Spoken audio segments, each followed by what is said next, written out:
As I asked Andy earlier, what's the future of Chicago look like in 5 years from now? If we jump ahead 12 years from now to 2030, what's the library going to look like then? Well, I mean, there's a big part of us that's online now. I mean, our fastest growing space as it relates to content is all digital. So we circulate roughly 10 million items annually. I should also note that our door count is roughly 10 million people walk through our doors annually, which is more than all museums and sporting events in Chicago combined. This building alone, just as another side, has the same visitor count as the Art Institute. So we're heavily physically trafficked, but the way that people are using our physical library is changing, and the biggest change is in the content area. So while historically, as we were building new libraries, we planned large collections, physical collections, that's changed dramatically. That even though circulation is growing, it's growing only because digital books, audiobooks, ebooks, all of the digital content essentially is driving a big growth in demand. But print content is on a steady, slow decline, and that's a national trend.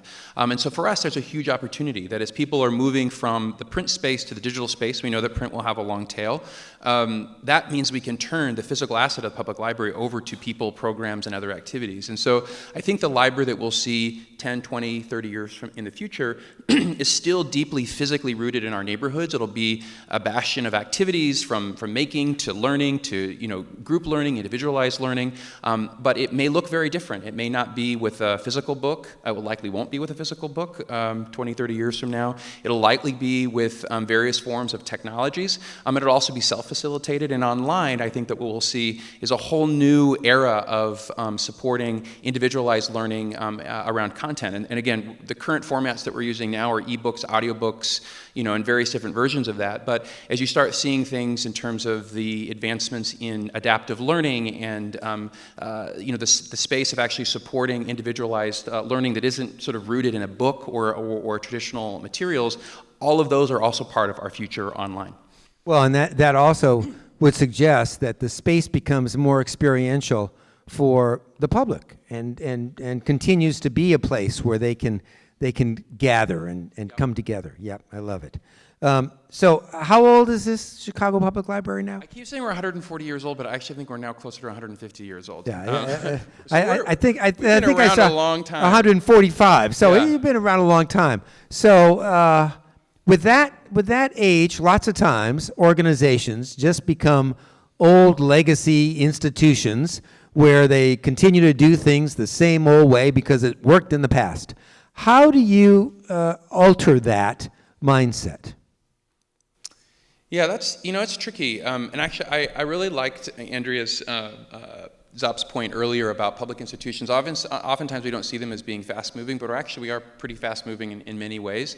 I think that the challenge with evolution is a big one for us. I mean, if you think about 145 years, we have lots of different types of business that we're in. One is we're in this big logistics business of distributing physical materials around the city.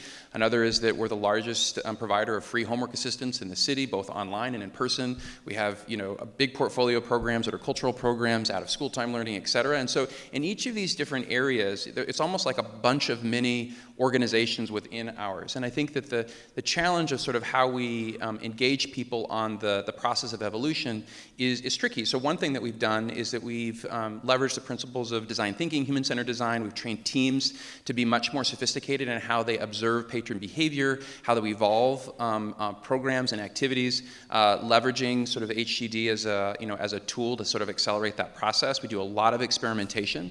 But thinking about how we invest in innovation, sort of you kind of look at like an XY axis. There's sort of this concept of incremental improvement of existing systems. And so again, we're still in the book. We still have lots of books. We still have to get those materials to people quickly.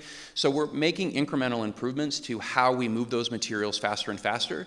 Those incremental improvements are actually the biggest financial investment that we're making in our core business. And part of it is because that's what people are using, and it's a big part of our business. So the next layer is like, thinking about existing audiences that we might have, and how do we take that existing audience and connect them to a potential new service that we want to create, or the reverse of that. Maybe there's an existing service that we've designed and is very successful for, say, teenagers, and how do we evolve that or adapt that service for something like adults? So, for example, the work that we've done with digital media and learning for teens, we have recording studios and all kinds of cool advanced tech from virtual reality and you name it. There's all these great things we're doing for teenagers.